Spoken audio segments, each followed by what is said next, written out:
ഷാജി, ആ ഈ കാട്ടിന്റെ സൗന്ദര്യം ഒന്ന് നോക്കിയേ. വന്യമായ ഒരു സൗന്ദര്യം, നിബിഡമായ കാട്. നിബിഡമായ കാട് മാത്രമല്ല, പ്രകൃതിയുടെ ഒരു വന്യത ഇവിടെ ഫീൽ ചെയ്യുന്നില്ലേ? അതെ. എന്തുകൊണ്ടായിരിക്കും അത്? തികച്ചും പ്രകൃതി രമണീയമായ സ്ഥലം, ഒരു കാട്. ആ കാട്ടിനുള്ളിൽ നമ്മൾ ദൂരെ എവിടെയോ നമ്മൾ തേടുന്ന ഒരു അതിഥിയുണ്ട്. അന്ന് ദൂരെ എവിടെയോ നിന്ന് നമ്മളെ തേടി വരുന്ന അതിഥി. ഈ കാട്ടിന്റെ വന്യതയ്ക്ക് എൻ്റെ അഭിപ്രായത്തിൽ ഒരാത്മാവിന്റെ സാന്നിധ്യം ഇവിടെ എവിടെയോ ചുറ്റളവിലുണ്ട്. അതെ ഇല്ലേ? അതെ പ്രേക്ഷകരെ, നമ്മൾ നിൽക്കുന്നത് സുമതി വളവിലേക്കുള്ള വഴിയിലാണ്. തൊട്ടപ്പുറത്താണ് സുമതി വളവ്. ഞങ്ങൾ പിന്നിട്ട് വന്നത് തിരുവനന്തപുരത്ത് നിന്നും കാരേറ്റ്, കിളിമാനൂരിൽ പോകുന്ന വഴിയിലുള്ള കാരേറ്റ് കഴിഞ്ഞ് കല്ലറ കഴിഞ്ഞ് ഭരതന്നൂർ, കല്ലറ കഴിഞ്ഞ് പാങ്ങോട് കഴിഞ്ഞ് ഭരതന്നൂർ, അത് കഴിഞ്ഞ് നമ്മൾ സുമതി വളവിന് ലക്ഷ്യമാക്കി പൊയ്ക്കൊണ്ടിരിക്കുകയാണ്. 1953 ജനുവരി 27-ാം തീയതി കൊല്ലപ്പെട്ട സുമതി, കൊല്ലപ്പെട്ടെന്ന് പഴംപാട്ടുകളിൽ പ്രചരിക്കുന്ന സുമതി മിഥ്യയോ സത്യമോ? നമുക്ക് അതറിയാൻ വേണ്ടിയാണ് ഞങ്ങൾ വന്നത്, അല്ലേ ശ്രീയേട്ടാ? തീർച്ചയായിട്ടും. ഏതൊരു വലിയ വീട്ടിലും ജോലിക്ക് നിൽക്കുന്ന പെൺകുട്ടികൾക്കുണ്ടാകുന്ന ദുര്യോഗം തന്നെയാണ് സുമതിക്കുമുണ്ടായത്. ആ വീട്ടിലെ കുമാരൻ എന്ന് പറഞ്ഞാൽ ചെറുപ്പക്കാരനുമായി ഈ കുട്ടി പ്രണയത്തിലായി, ഗർഭിണിയായി. അത് അവൻ്റെ കുടുംബത്തിന് മാനക്കേടുണ്ടാക്കുമെന്ന് ഭയന്ന ഈ പുരുഷൻ, ആ പുരുഷൻ്റെ പേരെന്തുവാ? രത്നാകരൻ എന്ന് പറയുന്ന കാമുകൻ, പഠിക്കാൻ മിടുക്കിയായ, പഠിക്കാൻ വേണ്ടി വീട്ടുജോലിക്കെത്തിയ താണു മുതലാളിയുടെ വീട്ടിൽ, കല്ലറയുള്ള താണു മുതലാളിയുടെ വീട്ടിൽ ജോലിക്കെത്തിയ സുമതിയോട് പ്രണയം നടിച്ച് അവളെ ഗർഭിണിയാക്കിയപ്പോൾ അവനോട് പറഞ്ഞു, നാട്ടുകാരനെ ശപിക്കും, നാട്ടുകാരനെ കല്ലെറിയും, വീട്ടുകാരനെ പുറത്താക്കും, എൻ്റെ പഠനം മുടങ്ങും, അങ്ങനെ വിവാഹം കഴിക്കണം. അവിടെ അവൻ രാക്ഷസനായി മാറി. വിവാഹം കഴിക്കാമെന്ന വാഗ്ദാനം നൽകി സുമതിയെ തൊട്ടടുത്തുള്ള മൈലമൂട് വനത്തിലേക്ക് കൊണ്ടുപോയി. ഇതൊക്കെ മൈലമൂട് വനത്തിൻ്റെ ഭാഗമാണ്. ആ മൈലമൂട് വനത്തിനുള്ളിൽ വെച്ച് അവനും അവൻ്റെ കൂട്ടുകാരൻ രവീന്ദ്രനും ചേർന്ന് സുമതിയെ വലിച്ചിഴച്ചു. വനത്തിലേക്കുള്ള വഴി തെറ്റിപ്പോയി അവരെത്തിച്ചേർന്നത് ഒരു വളവിൽ. ആ വളവിൽ ഒരു റോഡിൻ്റെ വളവിൽ, ചെമ്മൺ പാതയായിരുന്നു അന്ന് ആ റോഡ്. അവിടെ വെച്ച് സുമതിയുടെ കൊരവള്ളി അറുത്ത് അവളെ നിഷ്ഠൂരമായി കൊലപ്പെടുത്തി. ആ കൊലയുടെ കഥകളുടെ പിന്നാമ്പുറം തേടിയാണ് ഞങ്ങൾ, ശ്രീയേട്ടനും ഞാനും, ഇവിടെ വന്നിരിക്കുന്നത്. അതിനുശേഷം സംഭവിച്ചതെന്തെന്ന് നാട്ടുകാരും മറ്റ് ഇവിടുത്തെ പൗരപ്രമാണിമാരും ഒക്കെ പറയും. സുമതി വളവ് ഇപ്പോൾ സിനിമയായിരിക്കുന്നു. കളക്ഷൻ റെക്കോർഡുകൾ ഭേദിച്ചുകൊണ്ട് സിനിമ മുന്നേറുന്നു. സുമതി സത്യമോ മിഥ്യയോ? സുമതിയുടെ ആത്മാവ് ഇവിടെയൊക്കെ വരാറുണ്ടെന്ന് നാട്ടുകാർ പറയും.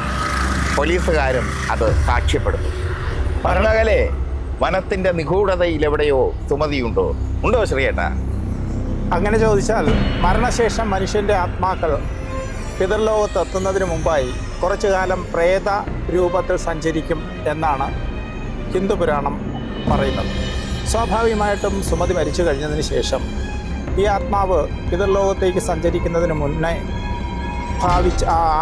ആർജിച്ച പ്രേതഭാവത്തിൽ ഒരുപക്ഷെ ഇന്നും തുടരുന്നുണ്ടാകാം. അതല്ലെങ്കിൽ പിതൃലോകത്തിലെത്തി സദ്ഗതി പ്രാപിച്ചിട്ടുണ്ടാകാം.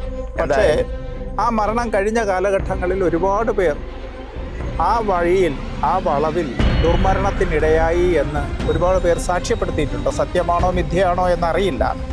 അതിനർത്ഥം ആ കുറേ കാലമെങ്കിലും സുമതി പ്രേതാത്മാവായി അലഞ്ഞിട്ടുണ്ടാകാം.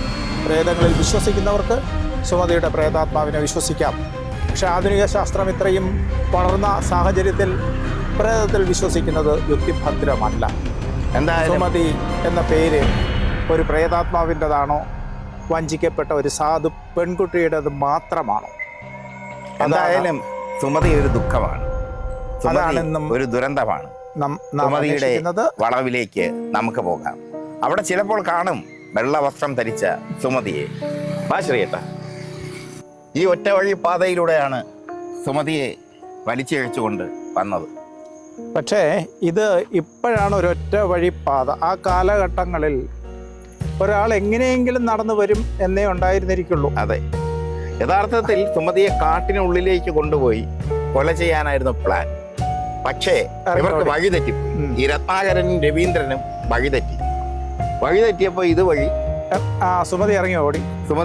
സുമതിയെ വലിച്ചിഴച്ച് കൊണ്ടുവന്നത്. ഇങ്ങനെ വലിച്ചിഴച്ച് സുമതിയുടെ നിലവിളി ഈ ഒറ്റയടി പാതകളിൽ മുഴങ്ങി. അതിപ്പോഴും കേൾക്കുന്നുണ്ടെന്നാണ് നാട്ടുകാർ പറയുന്നത്. ചിലപ്പോൾ പ്രതിഫലിക്കുന്നുണ്ടാകാം. അകലെ ചന്ദ്രൻ ഉദിച്ചു കഴിഞ്ഞു, സുമതി ഇറങ്ങുന്ന സമയമായി എന്ന് നാട്ടുകാർ പറയും. എന്തായാലും ദാരുണമായ ഒരു ജീവിതാന്ത്യം. ഇവിടെ അവളുടെ രക്തത്തുള്ളികൾ കാണും. വിടർന്നു തുടങ്ങിയ ഒരു പെൺകുട്ടി ജീവിതത്തിലേക്ക് പിച്ച വെച്ച് തുടങ്ങിയ, ഇവിടെ അവളുടെ ജീവിതത്തിലേക്ക് പിച്ച വെച്ച് തുടങ്ങിയ കൗമാരപ്രായത്തിൽ എത്തി നിൽക്കുന്ന ഒരു പെൺകുട്ടി. ഒരുപാട് ജീവിതമോഹങ്ങൾ ഉണ്ടായിരുന്നിരിക്കാം. പ്രേമം പലപ്പോഴും ചതികളുടെ കഥയും കൂടിയാണല്ലോ. ഇനിയാണ് അവളെ കൊന്ന ആ വളവ്. അവളുടെ കഴുത്തിൽ കത്തി തറച്ച് ക്രൂരമായി കൊന്ന വളവ്. ആ വളവിലേക്ക് പോകുമ്പോൾ അവളുടെ സാന്നിധ്യം, അവളുടെ മണം, അവളുടെ ഗന്ധം, അവളാകുന്ന യക്ഷിയാകുന്ന നിമിഷം, ആ രൗദ്രത ഒക്കെ അനുഭവിച്ചറിയാം. ഈ വളവിലാണ് സുമതിയെ പലരും. അന്നിതൊരു ചെമ്മൺ പാതയായിരുന്നു. അതെ, അന്നിതൊരു ചെമ്മൺ പാതയായിരുന്നു. ആദിവാസികളൊക്കെ നടന്നിരുന്ന ഈ പാതയുടെ ഈ വളവിലാണ് സുമതി, വിഖ്യാതമായ സുമതി വളവ്. ഇതാണ് വിഖ്യാതമായ സുമതി വളവ്. ഇവിടെ ഇപ്പോൾ വാഹനം ഓടുന്നുണ്ട്, കാറുകൾ പോകുന്നുണ്ട്, വലിയ വലിയ ലോറികളും. അതെ, ഒക്കെ ഇവിടെ ഉണ്ടായിരുന്ന മരച്ചുവട്, ഇന്നത് മരച്ചുവടില്ല, ഇവിടെയൊക്കെ വെട്ടിമാറ്റി. അവിടെ കയറി നിൽക്കേണ്ട, രാത്രി കൂടെ വരും ചിലപ്പോൾ. അതെ. അപ്പോൾ ഇവിടെയുള്ള മരച്ചുവടിൽ വെച്ചാണ് അവശയായ സുമതിയെ കത്തി കൊണ്ട് കുത്തി കഴുത്തറുത്ത് കൊന്നത്. ഈ വളവിൽ സുമതി രാത്രി ഇറങ്ങാറുണ്ടെന്ന് വാർത്ത. ആ ഘോര വനങ്ങളെല്ലാം വെട്ടി തെളിപ്പിച്ചിരിക്കുന്നു. ഇപ്പോഴും നഗരങ്ങളാകാൻ നഗരങ്ങളാകുന്നതല്ല, ഇവിടെ പുതിയ വനവൽക്കരണം നടക്കും. പ്ലാവ്, പറങ്കമാവ് തുടങ്ങിയ ഫലവൃക്ഷങ്ങൾ നട്ടു വളർത്തുന്നുണ്ട് ഫോറസ്റ്റ്. പക്ഷെ അത് പരിപാലിക്കാത്തത് കൊണ്ട് ഈ കാട് മുഴുവൻ ഈ ഫലവൃക്ഷങ്ങളെയും മുക്കിക്കൊണ്ട് പല സ്ഥലത്തും വളരുകയും അവിടെയൊക്കെ കാട്ടുപോത്തിൻ്റെ അതികഠിനമായ ശല്യമുള്ളതായും ഗ്രാമവാസികൾ സാക്ഷ്യപ്പെടുത്തുന്നുണ്ട്. ഈ വനം ശരിക്കും പരിപാലിക്കുന്നില്ല, നട്ട വനങ്ങൾ പോലും പരിപാലിക്കുന്നില്ല. മറ്റൊരു കാര്യം കൂടിയുണ്ട്, അത് നമുക്ക് ആ സ്ഥലത്തേക്ക് തന്നെ പോകാം. സുമതിയെ കൊന്നത് അവിടെ. സുമതിയെ കൊന്ന രത്നാകരനും രവീന്ദ്രനും കഠിന തടവ്, ജീവപര്യന്തം കഠിന തടവ്. 14 വർഷം കഴിഞ്ഞ് അവർ ജയിലിൽ നിന്ന് പുറത്തിറങ്ങിയ രത്നാകരൻ ഇവിടെ ദുരൂഹ സാഹചര്യത്തിൽ മരിച്ചു. ആ മരണകാരണം ഹാർട്ട് അറ്റാക്ക് ആണെന്ന് മെഡിക്കൽ സയൻസ് വിധി എഴുതി. തീർച്ചയായും സുമതിയുടെ പ്രേതം ഇവിടെ വിഹരിക്കുന്നുണ്ടെന്ന് നാട്ടുകാർ സ്ഥിരീകരിച്ചു തുടങ്ങിയത് ആ രത്നാകരൻ്റെ മരണം ഇവിടെ തന്നെ സംഭവിച്ച അതുമൂലമാണ്. അവിടെ ആ വളവിൽ സുമതിയുടെ ശരീരം അവർ കൊണ്ടിരുത്തിയിട്ട് ഓടി പറഞ്ഞു. 3-4 ദിവസം കഴിഞ്ഞാണ് ആദിവാസികൾ ആ ശവശരീരം കണ്ടെത്തിയത്. അതിന് കാരണക്കാരനായ സുമതിയെ പ്രേമിച്ച് ഗർഭിണിയാക്കി വഞ്ചിച്ച രത്നാകരൻ അതിന് 10 ചുവടിപ്പുറമായി മരിച്ചു.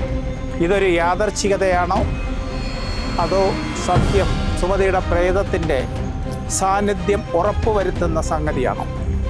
അറിയില്ല. മറ്റൊരു കൂട്ടുപ്രതിയായ രവീന്ദ്രൻ ഉൾക്കാട്ടിൽ പുലിയുടെ കടിയേറ്റ് ചിതറിക്കിടന്നു. മാംസം ഒരു മാംസക്കൂനയായി രവീന്ദ്രൻ കിടന്നു. ഇപ്പോഴിവിടെ സുമതി ഉണ്ടോ ഇല്ലേന്നല്ല, പക്ഷെ സാമൂഹ്യ വിരുദ്ധരുടെ ഒരു താവളമാണെന്നുള്ളത് തീർച്ചയായും ഇഷ്ടം പോലെ സുമതിക്ക് കൂട്ടായിട്ടോ അല്ലാതെയോ നമ്മുടെ കുപ്പികൾ അത് കൈ കൊണ്ടെടുക്കണോ? ഇഷ്ടം പോലെയുണ്ട് ഇവിടെ ബിയർ കുപ്പികൾ, ഇഷ്ടം മദ്യക്കുപ്പികൾ പോലെയുണ്ട്. ഇഷ്ടം പോലെ ചിതറിക്കിടപ്പുണ്ട്. പ്രേതങ്ങൾക്കും മദ്യപന്മാർക്കും വിജനമായ സ്ഥലം ഒരുപോലെ പ്രിയപ്പെട്ടതായിരിക്കാം.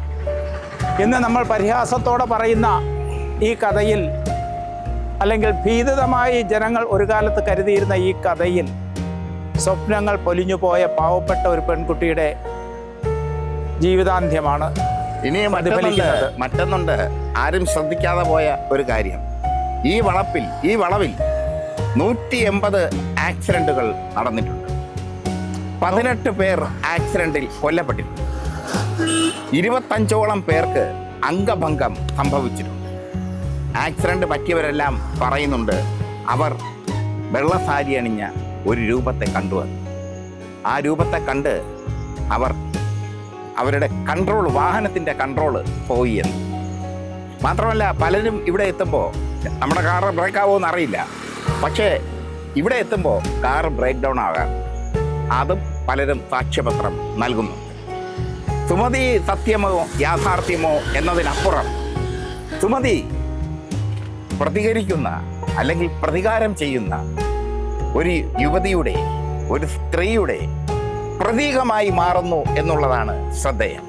അവൾ ഇപ്പോഴത്തെ ഫെമിനിസത്തിന്റെ കാലത്ത് അവളുടേതായ രീതിയിൽ പ്രതികാരം ചെയ്യും. ഈ നാട്ടുകാർ കുറച്ച് കഴിഞ്ഞാൽ, രാത്രിയായി കഴിഞ്ഞാൽ പുറത്തിറങ്ങാറില്ല. കുട്ടികൾക്ക് അവർ പറഞ്ഞു കൊടുക്കുന്നു സുമതിയുടെ കഥകൾ, സുമതിയുടെ പ്രേത കഥകൾ. ആ കഥകളിലൂടെ സുമതി ജീവിക്കുന്നു. അല്ലേ ശ്രീയേട്ടാ? തീർച്ചയായും മരണമില്ല. തീർച്ചയായിട്ടും സുമതിയുടെ പ്രേതമോ, സുമതിയുടെ പ്രേതത്തെക്കുറിച്ചുള്ള സ്മരണകളോ, അവരുടെ ജീവിതം ദുരിതപൂർണമാക്കിയവരെ, ദുരന്തമായി പര്യവസാനിപ്പിച്ചവരെ ഓർമ്മിപ്പിച്ചുകൊണ്ട് ഒരുപാട് പേർക്ക് ദുരന്തം സമ്മാനിക്കുന്നു. ബെർമുഡ ട്രയാങ്കിൾ പോലെ ദുരൂഹമാണ് ഈ വളവ്. അതിൻ്റെ ശാസ്ത്രീയത എന്താണെന്ന് നമുക്കറിയില്ല. പക്ഷേ സുമതി എന്നുള്ളത് ഒരു ദുഃഖ സ്വപ്നമായി ഇവിടെ അവശേഷിക്കുന്നു. ഒപ്പം ഭയജനകമായ സ്മരണയായും. മാത്രമല്ല, അപമൃത്യു, ഒരുപാട് ആത്മഹത്യകൾ ഈ സ്ഥലത്ത് നടന്നിട്ടുണ്ട്.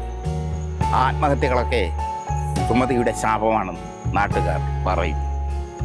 സുമതിക്ക് വേണ്ടി ഒരാവാഹനം നടത്താനൊക്കെ പണ്ട് നാട്ടുകാർ ശ്രമിച്ചിരുന്നു. പക്ഷേ ആ ആവാഹനം കൊണ്ടൊന്നും സുമതിയെ തളയ്ക്കാനായില്ല.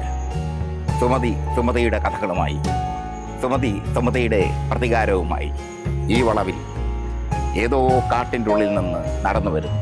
അകലെ അഗസ്ത്യകൂടത്തിൻ്റെ മലയിറങ്ങി സുമതി ഈ വളവിൽ വന്നു നിൽക്കും. യാത്രക്കാർക്കൊരു പേടി സ്വപ്നമായി.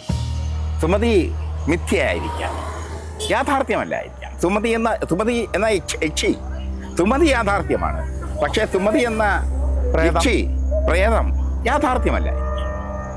പക്ഷേ സുമതിക്ക് ഒരു നിലനിൽപ്പുണ്ട്.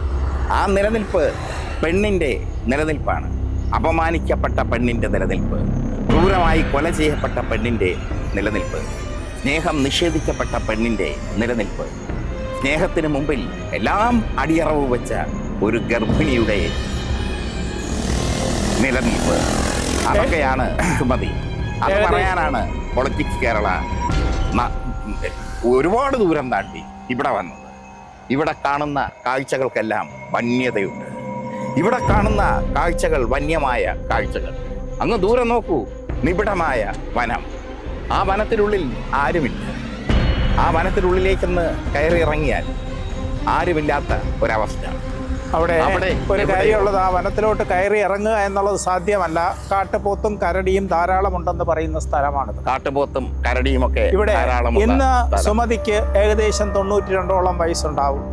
പ്രതികാര ദാഹമടങ്ങിയ ഒരു മുത്തശ്ശിയായി മാറിയിട്ടുണ്ടാവും. ക്ഷമിക്കാൻ സ്ത്രീക്ക് കഴിയും, ഭൂമിയോളം ക്ഷമിക്കാൻ സ്ത്രീക്കേ കഴിയൂ എന്ന തത്വമനുസരിച്ച് സുമതി തൻ്റെ പ്രതികാരമടക്കി വാത്സല്യനിധിയായി മാറിയിട്ടുണ്ടാകാം. ശാസ്ത്രം പിന്തുണ തരുന്നില്ല എങ്കിലും നമുക്കങ്ങനെ ചിന്തിക്കാം, സമാശ്വസിക്കാം. യാത്രകൾ തുടരുന്നു ഞങ്ങൾ. ഇനിയും മറ്റൊരു കഥയുമായി എത്തും പ്രേക്ഷകർക്ക് മുമ്പിൽ. അങ്ങെവിടെയോ ഒരു തേങ്ങൽ, അങ്ങെവിടെയോ ഒരു നിലവിളി. അങ്ങെവിടെയോ ഒരു ഗദ്ഗതം, അങ്ങെവിടെ നിന്നോ ഇറ്റ് വീഴുന്ന കണ്ണീർ, ചാറ്റൽ മഴയായി പെയ്തു തുടങ്ങുന്ന ഈ സന്ധ്യയിൽ, രാത്രിയിലേക്ക് വഴിമാറുന്ന ഈ സന്ധ്യയിൽ സുമതി വളവിൽ നിന്ന് നമുക്ക് മടങ്ങാം ശ്രീയേട്ട. മടങ്ങാം. നമസ്കാരം. നമസ്തേ. നമ്മളിപ്പോൾ നിൽക്കുന്നത് ശ്രീയേട്ട സുമതി പണ്ട് ജോലിക്ക് വന്നിരുന്ന കാണു മുതലാളിയുടെ വീട്ടിനും. അതെ, നിയമപരമായ പ്രശ്നങ്ങളുണ്ട് കാണിക്കാൻ, അതുകൊണ്ട് ആ വീട് കാണിക്കുന്നില്ല. എന്നാലും കല്ലറ ജംഗ്ഷൻ എത്തുന്നതിന് 2 വളവുകൾക്ക് മുമ്പായി അവിടെ 5-6 വീടുകൾക്കപ്പുറം സുമതി പണ്ട് വേലയ്ക്ക് നിന്ന വീടുണ്ട്. ആ വേലയ്ക്ക് നിന്നവരെ വേലയ്ക്ക് നിന്ന വീട്ടുടമസ്ഥരുടെയും സുമതിയെ പ്രേമിച്ച വ്യക്തികളുടെയും ഒക്കെ പിന്മുറക്കാർ ഇപ്പോഴും അവിടെ ജീവിക്കുന്നുണ്ട്.